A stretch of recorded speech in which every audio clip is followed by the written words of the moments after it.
اعوذ باللہ من الشیطان الرجیم بسم اللہ الرحمن الرحیم السلام علیکم ورحمۃ اللہ وبرکاتہ۔ اگر آپ کے کام ہوتے ہوتے رک جاتے ہیں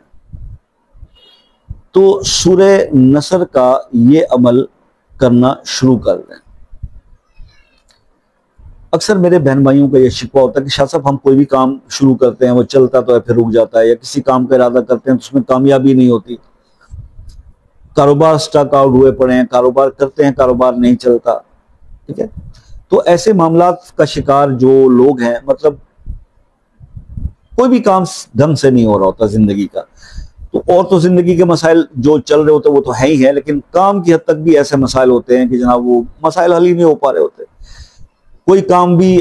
اینڈ تک پہنچتا ہی نہیں، شروع کرتے ہیں بس شروع ہو جاتا ہے، اس کے بعد کیسے رکتا ہے کوئی سمجھ نہیں آتی۔ تو ایسے میرے بہن بھائیوں کے لیے یہ عمل میں آج آپ کو بتا رہا ہوں کہ سورہ نصر کا یہ عمل جو ہے وہ آپ کے ان معاملات کی طرف بہتری لائے گا۔ نہ صرف یہ کہ آپ کے رزق میں بھی اس سے اضافہ ہوگا، بلکہ میں نے دیکھا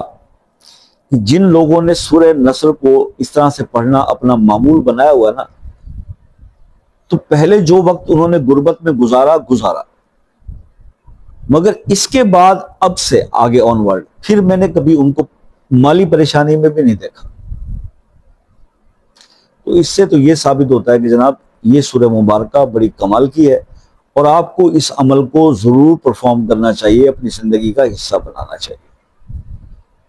تو اسی لیے میں نے سوچا کہ یہ آج عمل آپ کے ساتھ میں شیئر کر دوں، کیونکہ پہلے سورہ نصر کے بہت سارے وظائف آپ کو قرض کے لیے بھی بتایا، آپ کو کسی مشکل کام کے لیے بھی بتایا، رزق بڑھانے کے لیے بتایا، لیکن اکثر جو پرابلم آ رہا ہوتا ہے وہ یہ ہوتا ہے کہ اگر کام ہوتے ہوتے رک جاتے ہیں، تو اگر کام آپ کے بنتے بنتے بگڑ جاتے ہیں اور رک جاتے ہیں، تو ایسے کے لیے آپ نے کیا کرنا ہے، صرف آسان سا کام کہ آپ نے فجر کی نماز کے بعد اول آخر 3 بار درود شریف، درود ابراہیمی، 25 بار سورہ نصر کو پڑھنا اپنی زندگی کا معمول بنا لیں۔ یہ میں اس کا ڈیوریشن آپ کو کوئی نہیں دے رہا، جس نے کرنا ہے وہ لائف ٹائم کرے۔ ہاں، مہینہ سوا مہینہ کر کے دیکھیں، آپ کو جو چیزیں میں نے بتائی ہیں اگر اس میں بہتری آنا شروع ہو جاتی ہے تو پھر تو میری بات کا آپ کو پروف مل جائے گا نا کہ بات سچی ہے۔ تو بس پھر آپ یہ کر کے شروع کیجئے اس عمل کو، تو آپ خود ہی اس بات کو تسلیم کر لیں گے کہ میرے حالات میں بہتری آئی۔ اب میرے کام رکتے نہیں ہیں، اب میں جس کام کا بھی ارادہ کرتا ہوں تو وہ کام پایہ تکمیل تک پہنچ جاتا ہے۔ تو ان چیزوں کو اب آپ نے دیکھنا ہے اور اس چیز کا آپ نے خیال کرنا ہے۔ بس یہ عمل اتنا سا ہی ہے، مزید اس کے بارے میں کچھ پوچھنا چاہیں تو وہ آپ واٹس ایپ پر رابطہ کر کے پوچھ سکتے ہیں، میں تو اویلیبل ہی ہوتا ہوں آپ کے لیے عصر کی نماز کے بعد رات 10 بجے تک پاکستان میں، اور UK، USA، Canada, New Zealand, Australia, دوسرے ممالک کے بھی دوست مجھ سے رابطے میں رہتے ہیں، ان سے ہمیشہ ریکویسٹ رہتی ہے کہ جناب آپ رابطہ کرنے سے پہلے ٹائم لے لیا کیجیے، اس کے وہ چارجز تو ہے نہیں، بات تسلی سے ہو جاتی ہے۔ پھر بھی آپ کسی مسئلے میں الجھ گئے، پریشانی میں ہیں، اور وہ مسئلہ بہت ساری محنت کرنے کے بعد، بہت سارے عمل کرنے کے بعد بھی سالو نہیں ہو رہا،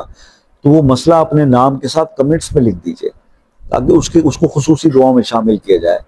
اور کیا پتہ ہم جیسے گناہ گار بندے کی بھی کوئی دعا اللہ پاک آپ کے حق میں قبول کر لیں اور آپ کو مسئلہ حل ہو جائے۔ تو میرے خیال میں اس میں کوئی مذائقہ نہیں کہ وہ مسئلہ اپنے نام کے ساتھ۔ اچھا، اکثر میرے دوست بہن بھائی کیا کرتے ہیں، مسئلہ لکھنے کے بعد بجائے اپنا نام لکھ دیتے ہیں۔ وہ بھائی نام کے ساتھ یہ تو بتائیں، یا یہ لکھ دیتے ہیں شاہ صاحب دعا کیجیے گا، دعاؤں کی درخواست ہے۔ وہ بھائی کوئی اسپیسیفک بات ہے، اچھا وہ مسئلہ اگر آپ کمنٹس میں نہیں بتا سکتے تو واٹس ایپ پہ آگے میسج پھینک دیں کہ جناب میرا یہ مسئلہ ہے، شادی کا مسئلہ ہے، رشتے کا مسئلہ ہے، یا تو اس کے لیے خاص طور پہ دعا کر دیں۔ تو یہ تھوڑا سا آپ میرے لیے آسانی پیدا کریں، ورنہ تو من جملہ دعا تو پوری امت کے لیے کی جاتی ہے کہ اللہ تعالیٰ ہر مسلمان کو جو بھی جہاں پریشان ہے اللہ اس کے حق میں بہتری کرے۔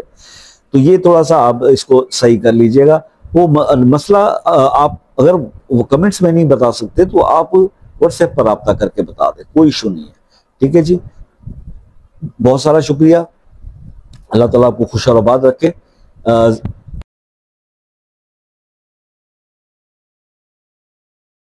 ویڈیو کو اینڈ کرنا تھا، اس کے اندر بھی کال